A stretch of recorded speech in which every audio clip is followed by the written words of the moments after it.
Di balik senyum manis seorang adik yang disayanginya seperti darah daging sendiri, ternyata tersimpan belati tajam yang siap menghujam jantung Arini tepat di meja makan rumahnya.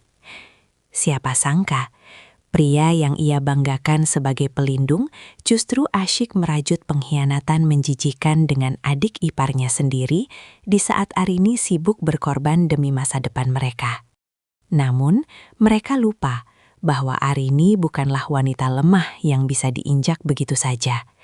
Saat mereka tertawa di atas penderitaannya, ia justru sedang menyusun bom waktu finansial yang akan menyeret keduanya menjadi gelandangan dalam semalam.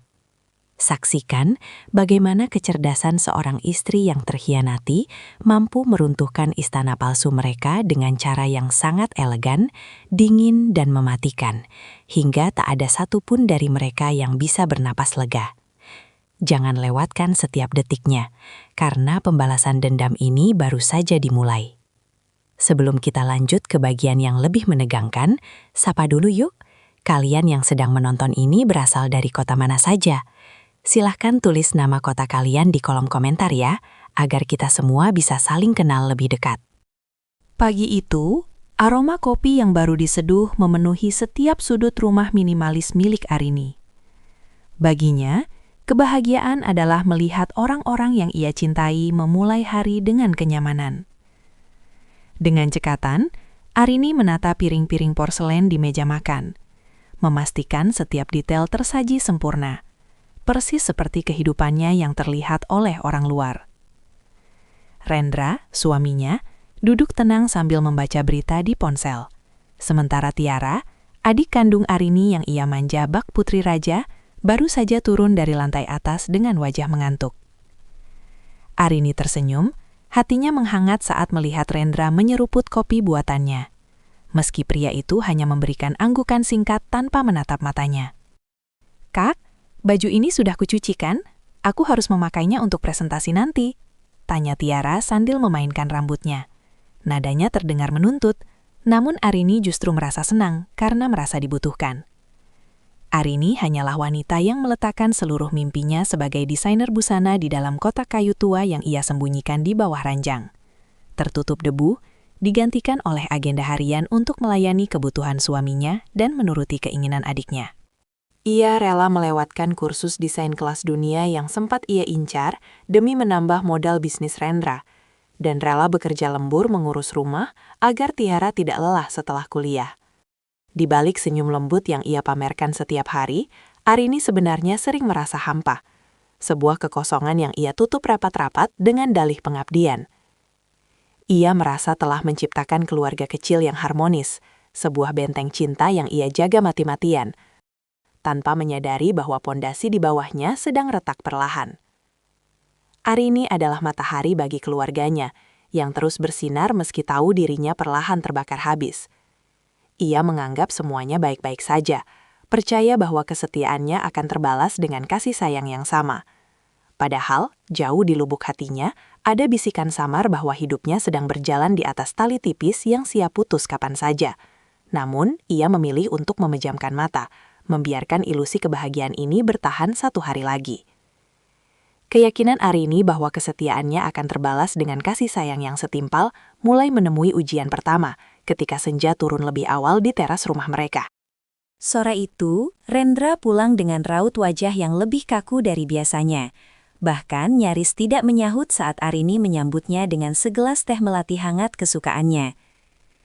Ada aroma parfum asing yang menusuk indera penciuman Arini saat ia membantu melepaskan jas suaminya.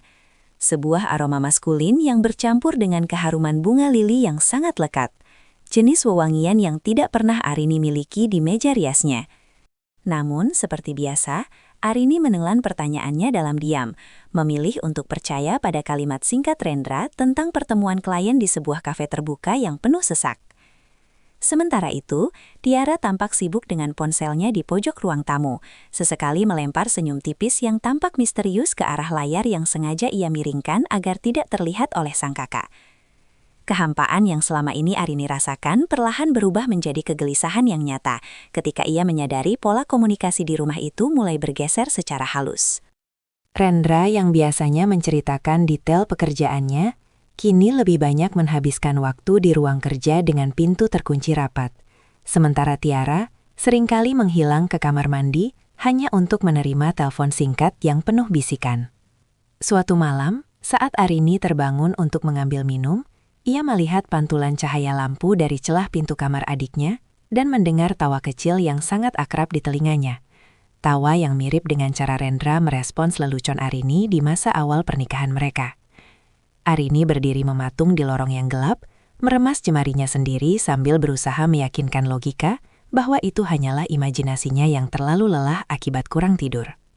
Ia mencoba menepis perasaan bahwa benteng cinta yang ia bangun dengan tetesan keringat dan pengorbanan cita-citanya sedang dikerogoki oleh rayap pengkhianatan dari dalam, tepat di bawah atap yang ia jaga kesuciannya setiap hari tanpa rasa lelah sedikit pun. Tali tipis kepercayaan yang hampir putus itu memaksa Arini melangkah menjauh dari lorong gelap menuju gudang kecil di belakang dapur, tempat ia menyimpan sisa-sisa masa lalunya. Di antara tumpukan kardus yang mulai berdebu, ia menemukan sebuah kotak kayu jati dengan ukiran bunga matahari yang sudah memudar warnanya. Saat jemarinya menyentuh permukaan kayu yang kasar, Arini merasakan getaran emosi yang sangat kuat, seolah-olah benda itu sedang memanggil jiwanya yang telah lama mati suri. Di dalamnya, tergeletak sebuah buku sketsa bersampul kulit dengan ratusan rancangan busana yang dahulu ia kerjakan dengan penuh semangat, sebelum ia memutuskan untuk sepenuhnya menjadi pelayan bagi ambisi Rendra. Lembar demi lembar ia buka, menatap garis-garis tegas yang menunjukkan keberaniannya di masa muda. Sebuah kontras yang sangat menyakitkan dibandingkan dengan dirinya sekarang yang tampak kerdil dan penakut. Setiap goresan pensil di atas kertas kusam itu seakan menertawakan pilihan Arini yang lebih memilih membiayai gaya hidup mewah Tiara daripada mewujudkan butik impiannya sendiri. Arini mengusap sketsa gaun malam berwarna merah marun yang ia beri judul Kemandirian, menyadari bahwa selama ini ia telah menukar mahkota kreativitasnya dengan celemek dapur yang penuh noda. Air mata jatuh tepat di atas kertas tersebut, membasahi rancangan yang seharusnya sudah terpampang di etalase toko ternama, jika saja ia tidak terlalu naif dalam mencintai. Suara langkah kaki Rendra di lantai atas seketika membuatnya tersentak, memaksa Arini menutup kembali buku itu dengan terburu-buru, seolah ia sedang menyembunyikan sebuah kesalahan besar. Ia menyadari bahwa di balik kehancuran hatinya yang perlahan terungkap, ada api kecil yang mulai memercik di dalam dadanya, menuntut untuk kembali menyala dan membakar habis semua ketidakadilan yang ia terima. Namun, rasa takut akan rusaknya keutuhan keluarga yang ia muliakan masih lebih besar daripada keberaniannya untuk melangkah keluar dari zona nyaman yang kini terasa menyesakan. Percikan kecil dalam dadanya itu seolah menjadi pertanda bahwa alam semesta tidak lagi mengizinkan Arini untuk terus menutup telinga terhadap kenyataan yang pahit. Keesokan harinya saat fajar menyingsing dengan rona jingga yang dingin, rutinitas pagi Arini terhenti oleh getaran ponsel Rendra yang tertinggal di atas meja rias, sementara sang suami sedang mandi. Tanpa niat untuk melanggar privasi, Arini hanya bermaksud memindahkan gawai tersebut agar tidak terkena tetesan air. Namun sebuah notifikasi muncul di layar yang tak terkunci, memamerkan sebaris kalimat yang seketika menghentikan detak jantungnya. "Terima kasih untuk kado semalam, sayang. Aku tidak sabar menunggumu di tempat biasa sore ini." Demikian bunyi pesan dari sebuah kontak yang hanya dinamai dengan simbol hati berwarna biru. Arini merasa seluruh persendiannya melemas, menyadari bahwa panggilan sayang itu biasanya menjadi hak istimewanya, namun kini digunakan untuk orang lain dengan begitu santai dan penuh kemesraan. Kejanggalan ini bukan sekedar firasat lagi, melainkan bukti nyata yang menghujam langsung ke pusat keyakinannya yang paling dalam. Dengan tangan gemetar, ia mencoba menenangkan diri sebelum Rendra keluar dari kamar mandi, berusaha menampilkan wajah tenang meski badai sedang berkecamuk hebat di balik dadanya. Ia segera menyiapkan sarapan dengan gerakan mekanis, namun pikirannya melayang pada sosok Tiara yang pagi itu tampak begitu ceria, mengenakan gaun baru yang sangat pas di tubuhnya, gaun yang gaya desainnya sangat mirip dengan apa yang pernah Arini impikan. Kecurigaan yang semula hanya berupa kabut tipis, kini menjelma menjadi gumpalan hitam yang menyesakan, memaksa Arini untuk mulai bertindak lebih dari sekadar menjadi penonton dalam hidupnya sendiri. Ia menyadari bahwa rutinitas manis yang selama ini ia jalani hanyalah panggung sandiwara, di mana ia adalah satu-satunya orang yang tidak memegang naskah. Perubahan sikap Rendra yang kini lebih sering memeriksa jam tangan, dan Tiara yang tiba-tiba rajin berdandan untuk kelas tambahan, membuat Arini bertekad untuk mencari tahu di mana ujung dari benang kusut ini berada. Tekad untuk mencari tahu di mana ujung dari benang kusut ini berada, akhirnya mendorong Arini untuk melakukan sesuatu yang tidak pernah terpikirkan sebelumnya, membuntuti suaminya sendiri. Siang itu, Rendra berpamitan dengan tergesa-gesa, beralasan ada pertemuan mendadak dengan investor penting di sebuah hotel di pinggir kota, sebuah alibi yang biasanya Arini telan mentah-mentah tanpa ragu. Namun kali ini Arini tidak tinggal diam di dapur. Ia segera memesan taksi daring dan mengikuti mobil suaminya dari jarak aman. Jantungnya berdegup kencang seirama dengan deru mesin yang membelah kemacetan jalanan Jakarta. Alih-alih menuju hotel yang disebutkan, mobil Rendra justru berbelok ke sebuah pusat perbelanjaan mewah yang terletak jauh dari jalur kantornya, tempat yang biasanya hanya mereka kunjungi saat perayaan hari besar. Arini merasakan hawa dingin merambat di tengkuknya. Saat ia melihat Rendra turun dari kendaraan dengan langkah ringan, wajahnya memancarkan kegembiraan yang sudah lama tidak ia tunjukkan di rumah. Langkah kaki Arini terasa berat saat ia memasuki gedung megah itu, bersembunyi di balik pilar-pilar marmer yang dingin, sambil memperhatikan Rendra memasuki butik perhiasan ternama. Dari kejauhan, ia menyaksikan suaminya sedang berbincang akrab dengan pelayan toko, menunjuk sebuah kalung emas putih dengan liontin mungil yang berkilau di bawah lampu kristal. Arini mematung, teringat bagaimana ia harus menahan diri untuk tidak membeli sepatu baru bulan lalu demi mencukupkan dana operasional perusahaan Rendra yang katanya sedang seret. Kenyataan pahit itu menghujam tepat di ulu hatinya, ketika ia melihat Rendra membayar tunai perhiasan tersebut tanpa ragu sedikitpun, sebuah kemewahan yang seharusnya menjadi bagian dari tabungan masa depan mereka. Arini merasa seolah-olah seluruh dunianya yang selama ini ia jaga dengan penuh pengorbanan, hancur berkeping-keping di lantai butik tersebut, menyisakan puing-puing kepercayaan yang tak mungkin lagi bisa disatukan. Ia segera berbalik arah sebelum Rendra menyadari keberadaannya, membawa pulang beban rahasia yang jauh lebih berat dari sekadar kecurigaan. Sementara di kepalanya mulai tersusun satu pertanyaan besar. Untuk siapakah perhiasan indah itu sebenarnya ditujukan? Pertanyaan besar tentang untuk siapa perhiasan indah itu ditujukan, akhirnya terjawab dengan cara yang paling menghancurkan tepat saat Arini menginjakan kaki di ruang tamu rumahnya sendiri. Sore itu Tiara sedang asyik bersuah foto di depan cermin besar, mengenakan gaun sutra tipis yang baru saja ia beli. Namun bukan pakaian itu yang mencuri seluruh perhatian Arini. Di leher jenjang adiknya, melingkar sebuah kalung emas putih dengan liontin mungil yang berkilau, persis seperti yang baru saja Arini lihat di etalase butik mewah tadi. Kilauan permata itu seolah mengejek Arini, memantulkan cahaya yang membutakan matanya, sekaligus membuka tabir gelap yang selama ini menutupi logikanya. Tiara yang menyadari kehadiran kakaknya segera menutupi lehernya dengan rambut panjangnya. Mencoba bersikap acuh tak acuh meski rona merah di pipinya tidak bisa menyembunyikan kegugupan yang mendalam. "Bagus sekali kalungnya, Tiara. Siapa yang memberikannya?" tanya Arini dengan suara yang diusahakan tetap datar, meski jemarinya terkepal kuat di balik saku gamisnya hingga kuku-kukunya memutih. Tiara hanya menjawab singkat bahwa itu adalah pemberian dari seorang teman spesial sebagai hadiah kelulusan, sebuah kebohongan yang dirangkai dengan begitu rapi, namun terasa sangat hambar di telinga Arini. Arini hanya bisa mengangguk pelan, membiarkan adiknya berlalu pergi menuju kamar dengan langkah yang tampak angkuh, sementara ia sendiri merasa dunianya sedang runtuh perlahan-lahan. Ia menyadari bahwa selama ini ia telah memelihara duri dalam dagingnya sendiri, memberikan segala kenyamanan kepada Tiara yang ternyata digunakan untuk mengkhianati kepercayaan sang kakak.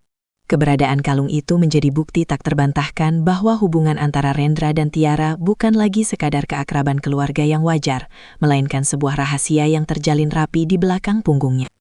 Arini berdiri mematung di tengah ruangan yang terasa semakin sempit dan menyesakan. Menyadari bahwa sosok yang ia manja sejak kecil kini telah berubah menjadi orang asing yang merampas kebahagiaannya. Malam itu, Arini tidak lagi menangis. Air matanya seolah telah mengering, berganti dengan tekad dingin untuk tidak lagi membiarkan dirinya menjadi korban dalam permainan kotor mereka.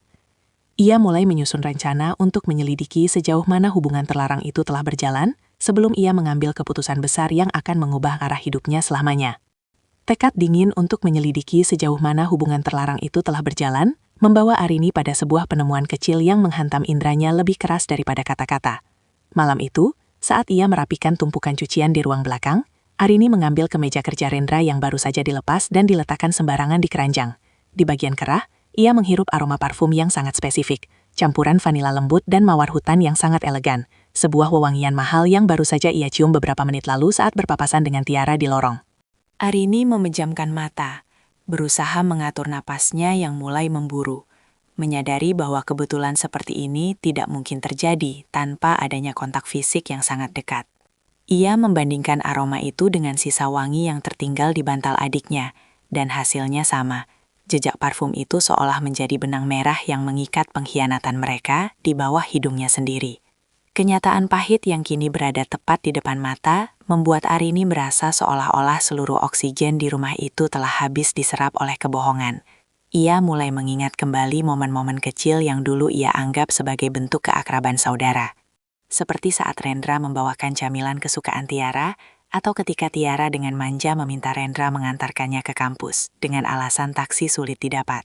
Setiap potongan memori itu kini tersusun kembali seperti kepingan teka-teki yang mengerikan, membentuk gambaran utuh tentang sebuah sandiwara yang telah berlangsung lama.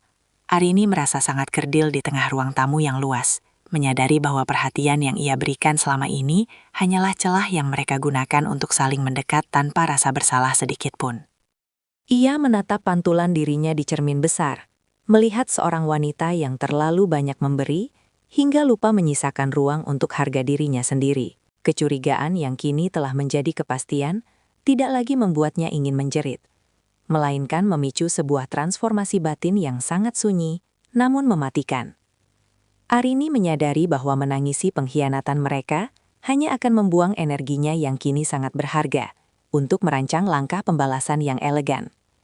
Ia tidak ingin lagi menjadi kakak yang naif atau istri yang penurut. Ia ingin menjadi wanita yang mengambil kembali kendali atas nasibnya yang sempat ia titipkan pada tangan-tangan yang salah. Dengan tenang, ia melipat kembali kemeja Rendra dan meletakkannya kembali ke tempat semula, membiarkan mereka tetap merasa aman dalam rahasia mereka, sementara ia mulai memikirkan cara untuk memutus ikatan parasit ini tanpa harus mengotori tangannya dengan kemarahan yang sia-sia. Cara untuk memutus ikatan parasit ini tanpa harus mengotori tangan dengan kemarahan yang sia-sia menuntun langkah Arini menuju ruang kerja Rendra saat rumah sedang sunyi senyap.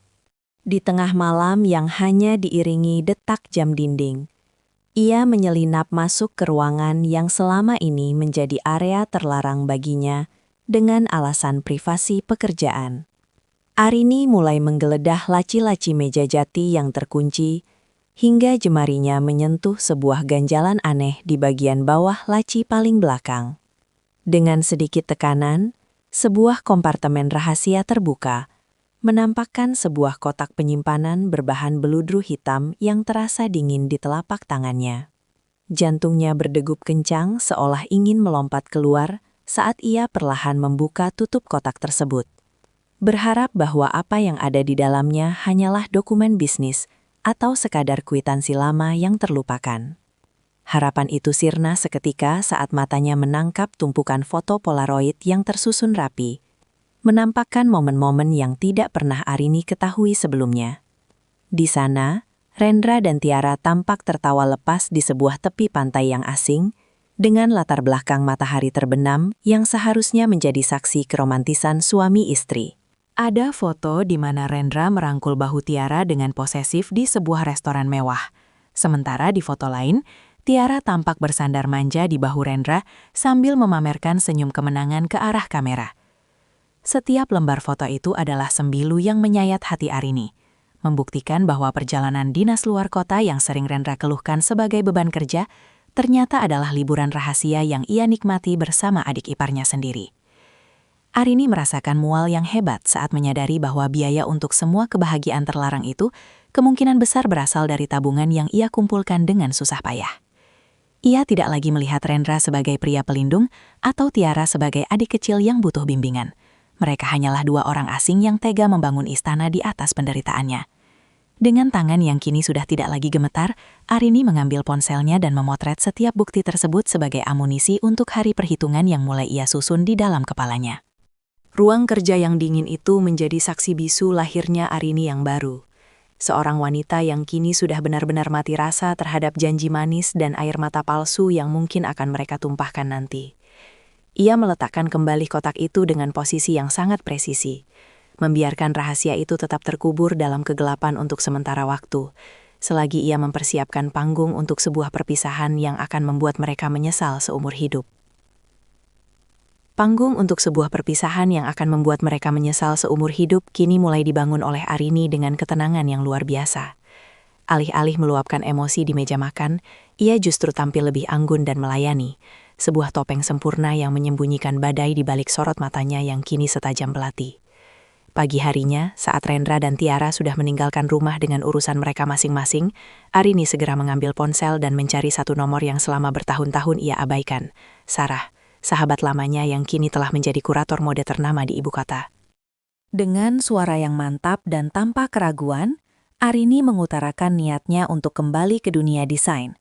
Sebuah pengakuan yang disambut dengan antusiasme luar biasa oleh Sarah, yang sudah lama menunggu bakat Arini bangkit dari tidurnya. Aku butuh tempat untuk memulai kembali, Sarah. Bukan sebagai amatir, tapi sebagai seseorang yang tidak punya apa-apa lagi untuk dikorbankan. Ucap Arini sambil menatap buku sketsa matahari miliknya yang kini sudah kembali ia dekap erat. Ia mulai menyusun rencana untuk memasarkan beberapa desain eksklusifnya melalui koneksi Sarah secara rahasia, menggunakan nama samaran agar tidak terdeteksi oleh Rendra yang masih menganggapnya hanya sebagai ibu rumah tangga biasa. Arini menghabiskan jam-jam luangnya dengan menggambar pola-pola rumit di studio kecil yang ia sulap dari kamar tamu yang jarang digunakan, mengubah setiap tetes pengkhianatan menjadi motif kain yang sangat memukau.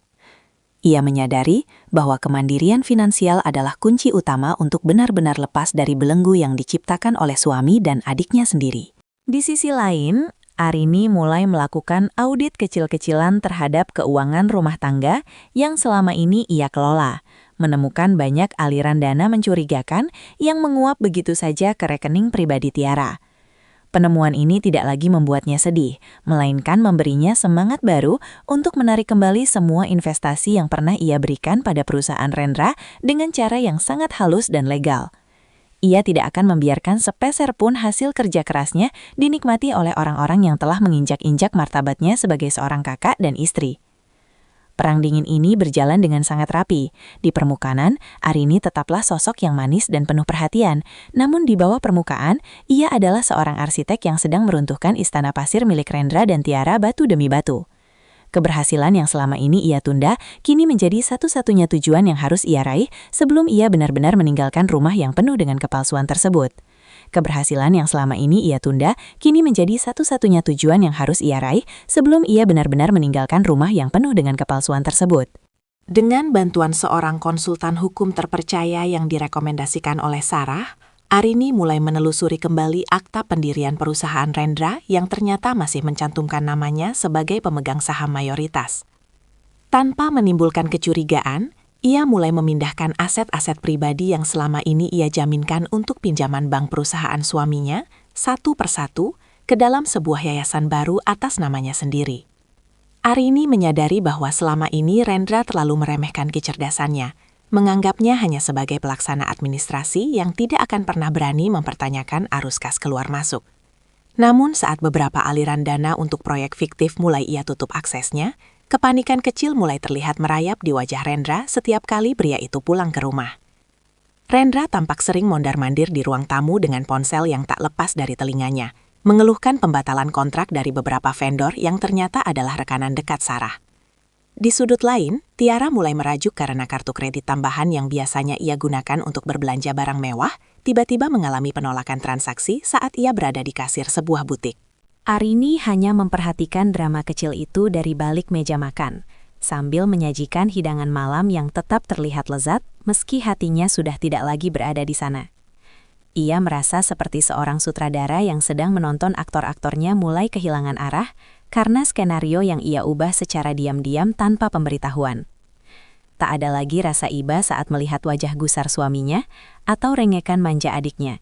Yang ada hanyalah kepuasan batin karena ia akhirnya memegang kendali penuh atas harga dirinya. Arini tahu bahwa saat-saat kehancuran finansial Rendra hanyalah masalah waktu, dan itu adalah bagian dari rencana besar untuk membebaskan dirinya secara total. Ia mulai mengemasi barang-barang berharganya sedikit demi sedikit, menyimpannya di sebuah gudang kecil yang ia sewa di dekat kantor barunya bersama Sarah. Malam itu, ia menatap langit-langit kamar dengan perasaan yang jauh lebih ringan, membayangkan sebuah kehidupan di mana ia tidak perlu lagi berpura-pura menjadi kakak yang rela berkorban atau istri yang patuh. Sang Phoenix sedang bersiap untuk membakar sarang lamanya dan terbang tinggi dari abu pengkhianatan yang melelahkan ini, menuju puncak kesuksesan yang sudah lama menantinya di ujung jalan yang baru. Sang Phoenix sedang bersiap untuk membakar sarang lamanya dan terbang tinggi dari abu pengkhianatan yang melelahkan ini, tepat saat kalender di dinding menunjukkan tanggal kelahiran Arini. Pagi itu suasana rumah terasa sunyi namun mencekam bagi Arini, meski Rendra dan Tiara mencoba bersikap seolah-olah mereka adalah keluarga yang paling harmonis di dunia, dengan memberikan kecupan dan ucapan selamat yang hambar. Arini menerima buket bunga mawar besar dari suaminya dengan senyum yang dipaksakan, menyadari bahwa uang untuk membeli bunga itu kemungkinan besar berasal dari sisa saldo rekening yang hampir ia kuras habis.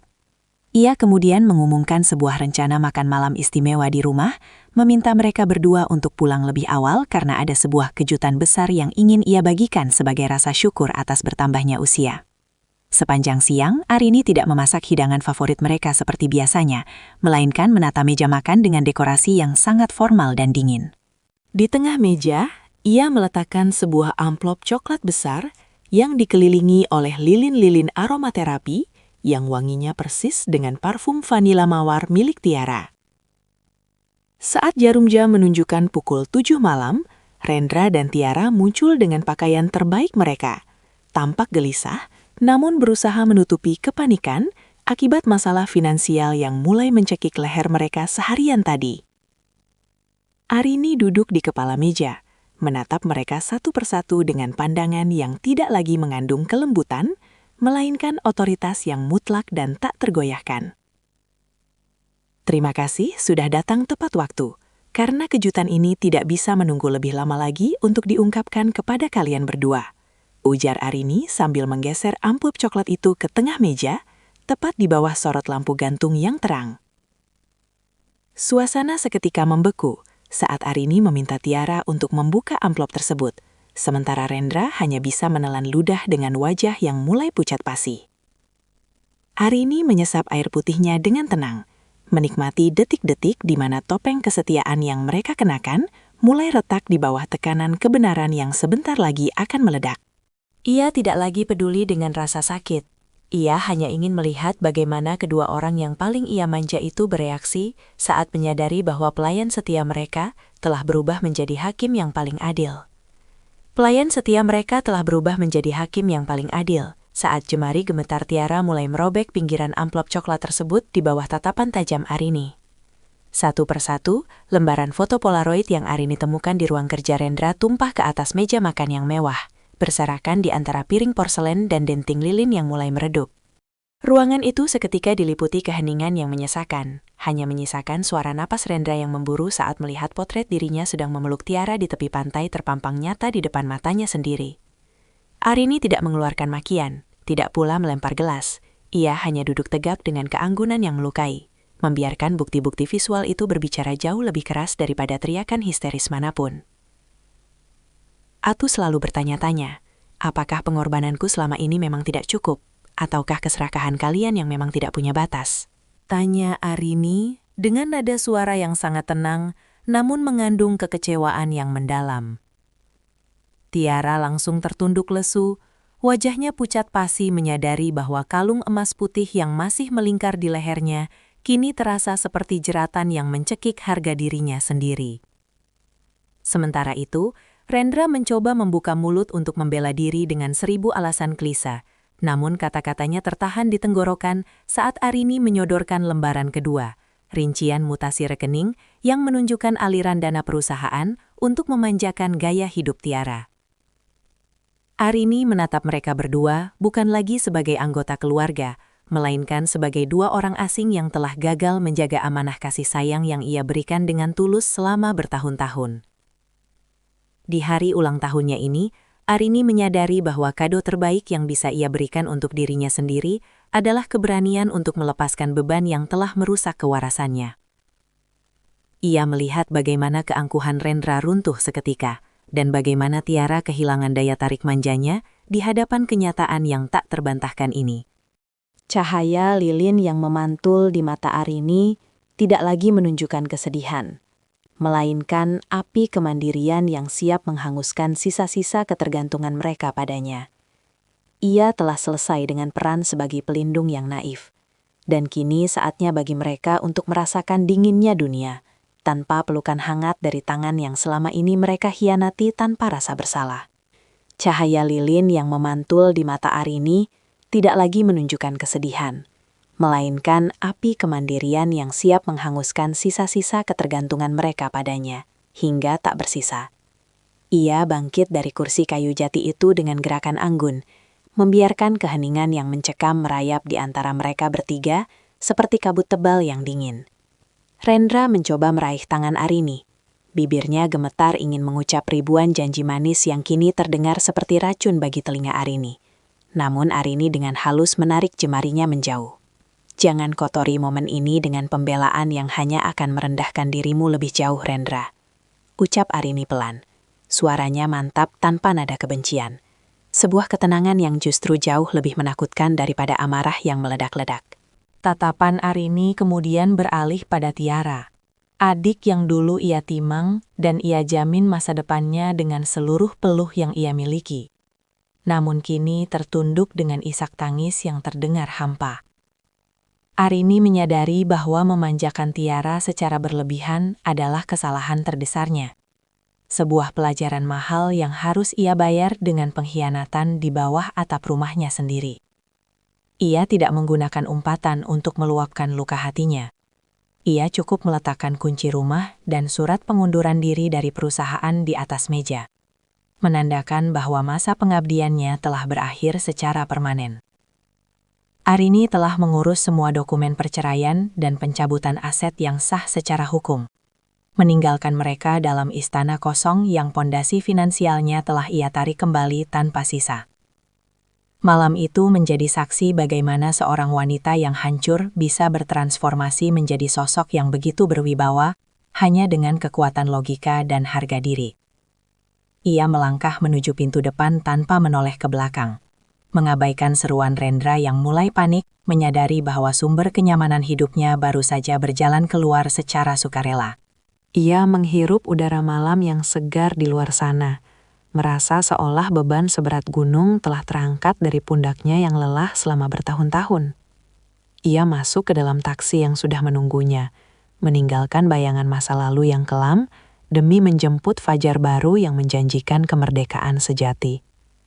Di dalam mobil yang melaju membelah kesunyian malam, Arini menyandarkan kepalanya ke kaca jendela, membiarkan lampu-lampu kota yang berpijar menjadi saksi bisu atas gugurnya sebuah babak kehidupan.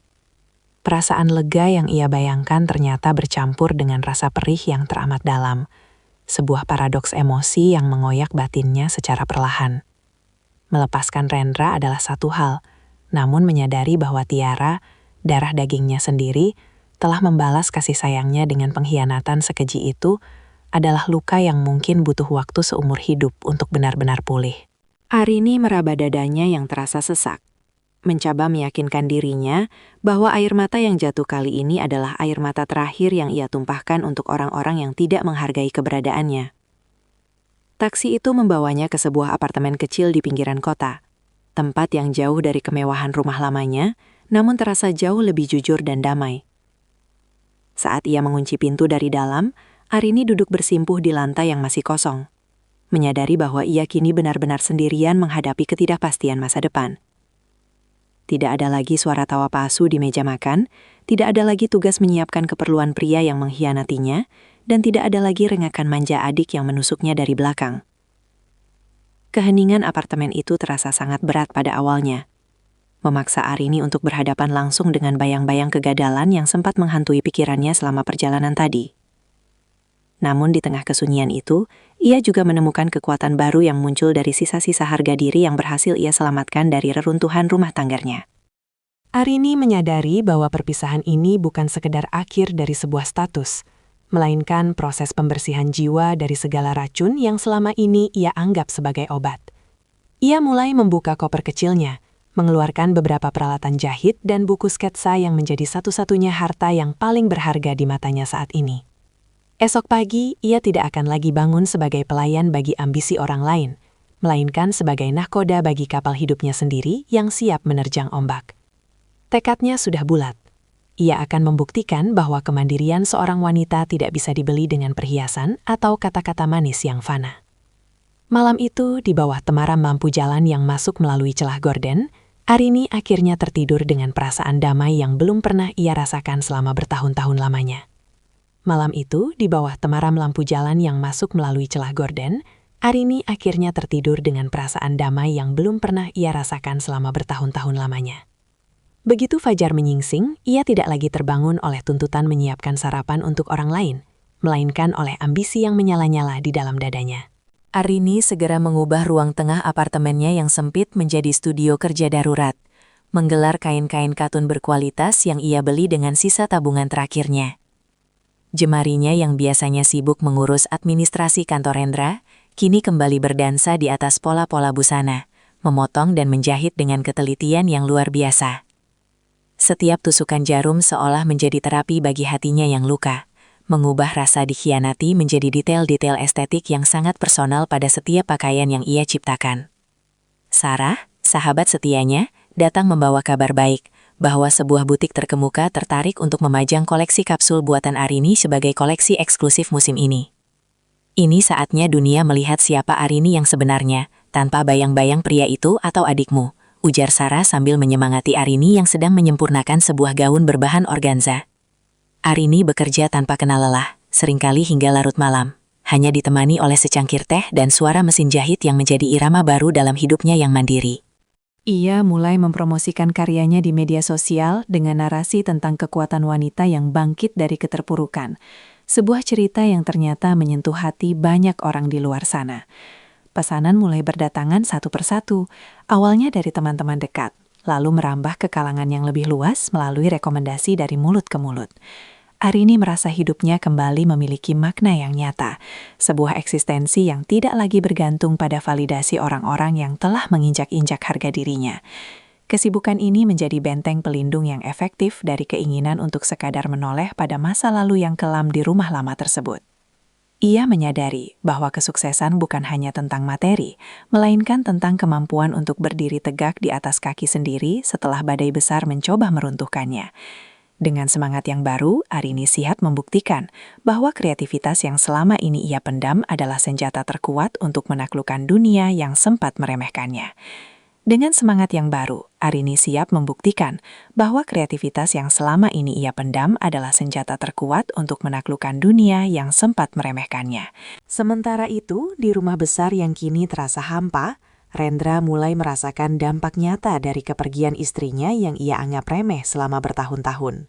Kantornya yang dulu rapi dan terorganisir, kini berubah menjadi kekacauan total karena tidak ada lagi tangan dingin Arini yang menyusun jadwal, mengelola laporan keuangan, hingga menjaga hubungan baik dengan para klien. Satu persatu kontrak kerja yang semula dijanjikan akan diperpanjang, tiba-tiba dibatalkan sepihak, menyisakan tumpukan tagihan yang mulai jatuh tempo tanpa ada cadangan dana yang memadai. Rendra menyadari bahwa selama ini ia bukan hanya kehilangan seorang istri, melainkan pilar utama yang menyokong seluruh eksistensi dan kesuksesannya di dunia bisnis. Kekacauan itu pun merambat ke dalam hubungannya dengan Tiara, yang ternyata tidak seindah bayangan mereka saat Arini masih menjadi pelayan gratis di rumah tersebut. Tanpa aliran uang saku yang melimpah dan fasilitas mewah yang biasanya disiapkan Arini, Tiara mulai menunjukkan watak aslinya yang egois dan mudah mengeluh. Pertengkaran demi pertengkaran pecah di antara mereka hanya karena masalah sepele, seperti rumah yang berantakan atau pakaian yang tidak tersetrika dengan rapi. Tiara yang terbiasa dimanjakan tidak sudi menyentuh pekerjaan rumah tangga, sementara Rendra terlalu lelah memikirkan kebangkrutan yang sudah di depan mata untuk sekadar membujuk adiknya itu. Mereka kini terjebak dalam lingkaran penyesalan yang pahit, menyadari bahwa pengkhianatan yang mereka lakukan tidak memberikan kebahagiaan, melainkan hanya menghancurkan kenyamanan yang selama ini mereka nikmati secara cuma-cuma. Rendra seringkali duduk termenung di ruang tengah, menatap kursi kosong yang biasanya diduduki Arini saat sedang menjahit dengan tekun. Ia mencoba menghubungi Arini berkali-kali, namun nomornya telah diblokir, dan akses komunikasinya telah diputus secara total oleh wanita yang kini sedang terbang tinggi itu. Penyesalan yang datang terlambat itu terasa seperti duri yang menusuk ulu hatinya setiap kali ia teringat betapa sia-sia ia menukar permata yang berharga dengan kepalsuan yang merusak segalanya. Ia mulai menyadari bahwa tanpa Arini, ia hanyalah pria biasa yang tidak memiliki arah. Sementara wanita yang ia lukai itu justru sedang bertransformasi menjadi bintang yang paling terang di cakrawala baru. Penyesalan yang datang terlambat itu terasa seperti duri yang menusuk ulu hatinya. Namun bagi Arini, masa lalu itu hanyalah debu yang tertiup angin, seiring dengan melejitnya nama Arini Signature di kancah mode nasional. Kerja kerasnya selama berbulan-bulan di apartemen sempit kini membuahkan hasil yang melampaui ekspektasi siapapun ketika sebuah undangan peragaan busana bergengsi mendarat di mejanya. Arini tidak lagi menjahit di sudut kamar yang remang. Ia telah memiliki studio luas dengan deretan mesin jahit modern dan tim penjahit berbakat yang membantunya mewujudkan setiap imajinasi liar yang dulu sempat ia kubur dalam-dalam. Koleksi utamanya yang bertajuk Renaissance of the Soul menjadi buah bibir para kritikus mode karena kemampuannya memadukan kelembutan sutra dengan struktur desain yang tegas dan berani. Puncaknya terjadi pada malam penganugerahan desainer pendatang baru terbaik, di mana Arini berdiri di atas panggung megah di bawah sorotan lampu yang menyilaukan nata. Mengenakan gaun rancangannya sendiri yang berwarna emas pucat, ia tampak seperti dewi yang lahir kembali dari abu kehancuran, memancarkan aura kepercayaan diri yang tak tergoyahkan.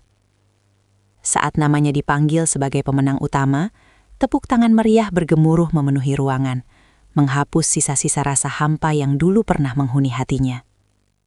Arini memegang piala kristal itu dengan tangan yang mantap, menyadari bahwa kesuksesan ini bukan hanya tentang pengakuan publik, melainkan kemenangan pribadinya atas rasa takut dan ketergantungan pada orang-orang yang salah. Di antara kerumunan tamu undangan, ia melihat wajah-wajah yang dulu meremehkannya, kini menatap dengan penuh kekaguman dan rasa hormat yang tulus. Arini mempersembahkan kemenangannya untuk semua wanita yang pernah merasa kehilangan jati diri demi melayani ambisi orang lain, memberikan pesan kuat bahwa tidak ada kata terlambat untuk meraih mimpi yang tertunda. Ia tidak lagi membutuhkan validasi dari Rendra atau permintaan maaf dari Tiara untuk merasa utuh. Karena kebahagiaannya kini berakar pada pencapaian yang ia bangun dengan keringatnya sendiri. Malam itu, Arini bukan lagi sekedar nama di balik layar, melainkan sebuah simbol kekuatan dan kemandirian yang menginspirasi banyak orang untuk bangkit dari keterpurukan paling gelap sekalipun. Malam itu, Arini bukan lagi sekedar nama di balik layar, melainkan sebuah simbol kekuatan dan kemandirian yang menginspirasi banyak orang untuk bangkit dari keterpurukan paling gelap sekalipun. Namun, cahaya kemenangannya terusik sesaat ketika ia mendapati sosok yang sangat ia kenal sedang menunggunya di area parkir gedung penganugerahan dengan pakaian yang tak lagi rapi. Rendra berdiri di sana, tampak jauh lebih tua dari usia sebenarnya, dengan guratan keletihan yang amat mendalam akibat tekanan kebangkrutan yang akhirnya meruntuhkan seluruh aset usahanya. Pria yang dulu begitu angkuh itu kini menatap Arini dengan tatapan memohon, mencoba mendekat seolah ingin meraih kembali sisa-sisa kemuliaan yang pernah ia sia-siakan demi sebuah kesenangan fana. Arini, bisakah kita bicara sebentar? Aku kehilangan segalanya, dan aku baru sadar bahwa hanya kamulah yang benar-benar tulus mendukungku, ucap Rendra dengan suara parau yang hampir tenggelam dalam kebisingan malam. Arini berhenti melangkah, namun ia tidak menunjukkan guncangan emosi sedikitpun. Ia berdiri dengan dagu tegak, membiarkan angin malam memainkan helai gaun emasnya yang megah. Ia menatap mantan suaminya itu bukan dengan kebencian, melainkan dengan rasa kasihan yang hambar, menyadari bahwa pria di depannya hanyalah bagian dari masa lalu yang sudah tidak memiliki tempat di masa depannya. Kesuksesanku sekarang bukan untuk menebus kegagalanmu, Rendra, melainkan untuk membuktikan bahwa aku bisa berdiri tanpa sandaran yang rapuh, jawab Arini dengan nada bicara yang sangat tenang dan bermartabat. Arini menolak dengan halus permintaan Rendra untuk kembali memulai dari awal, menjelaskan bahwa pintu masa lalu telah ia kunci rapat-rapat, dan kuncinya telah ia buang ke dasar samudra pengampunan. Ia tidak memberikan bantuan finansial, melainkan memberikan sebuah nasihat terakhir agar Rendra belajar bertanggung jawab atas setiap pilihan hidup yang telah diambilnya sendiri. Keanggunan Arini saat meninggalkan Rendra yang terpaku di kegelapan parkir menjadi bukti nyata bahwa balas dendam terbaik adalah menjadi versi terbaik dari diri sendiri. Ia masuk ke dalam mobil jemputannya tanpa menoleh lagi, meninggalkan bayangan pria yang pernah menjadi dunianya, karena kini ia telah memiliki semesta baru yang ia bangun dengan tangannya sendiri. Ia masuk ke dalam mobil jemputannya tanpa menoleh lagi, meninggalkan bayangan pria yang pernah menjadi dunianya, karena kini ia telah memiliki semesta baru yang ia bangun dengan tangannya sendiri. Namun, sebelum Arini benar-benar menutup buku masa lalunya, ada satu pertemuan lagi yang harus ia hadapi. Sebuah pertemuan dengan Tiara, yang kini hidup dalam kesendirian di sebuah kontrakan sempit.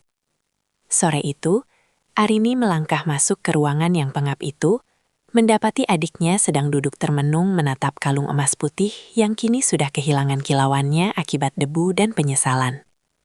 Tiara terkejut melihat kehadiran kakaknya yang tampil begitu berwibawa. Jauh berbeda dengan sosok wanita yang dulu selalu menyiapkan keperluan kuliahnya dengan penuh kesabaran. Aku tidak datang untuk mendengar permintaan maafmu, Tiara.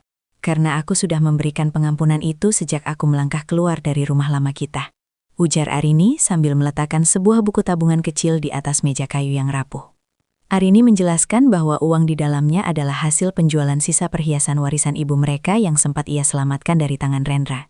Ia ingin Tiara menggunakan modal itu untuk melanjutkan sekolah atau memulai usaha kecil. Bukan karena ia masih ingin memanjakan adiknya, melainkan agar Tiara tidak lagi memiliki alasan untuk menggantungkan hidup pada pria manapun dengan cara yang salah. Arini menatap mata adiknya dengan tegas, memberikan pelajaran hidup terakhir bahwa kasih sayang sejati seharusnya membangun, bukan menghancurkan milik orang lain demi kesenangan sesaat.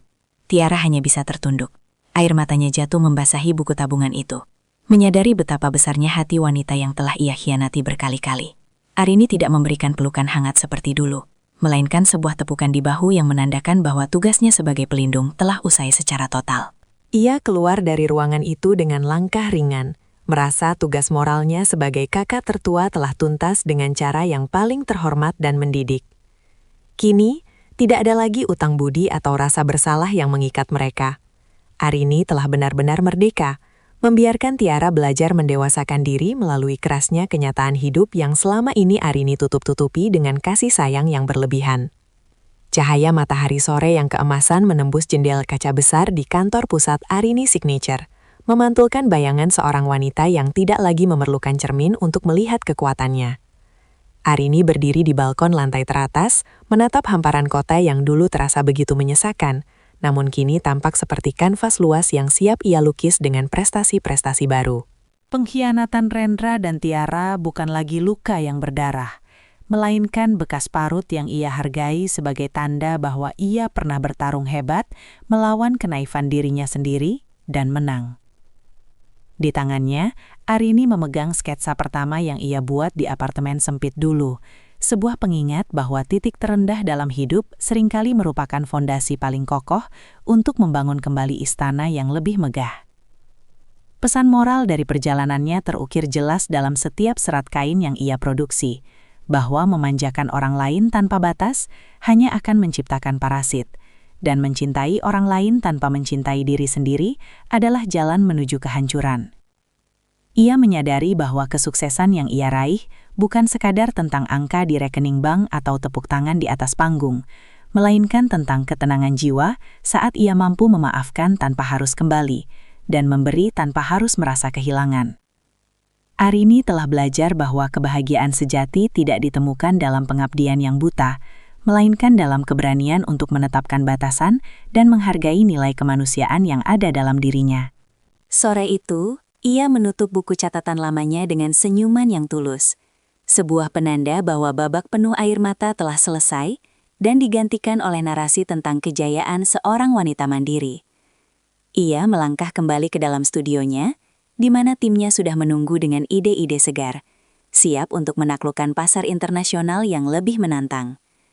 Arini tidak lagi menunda kesuksesannya demi kenyamanan orang lain, karena ia tahu bahwa langit adalah miliknya, dan ia berhak terbang setinggi mungkin tanpa beban masa lalu yang memberatkan sayapnya. Cerita ini berakhir bukan dengan pernikahan baru atau balas dendam yang kasar, melainkan dengan pemandangan seorang Arini yang utuh, berdaya, dan sangat dicintai oleh dirinya sendiri. Sosok yang kini menjadi inspirasi bagi ribuan jiwa yang sedang berjuang menemukan cahayanya kembali.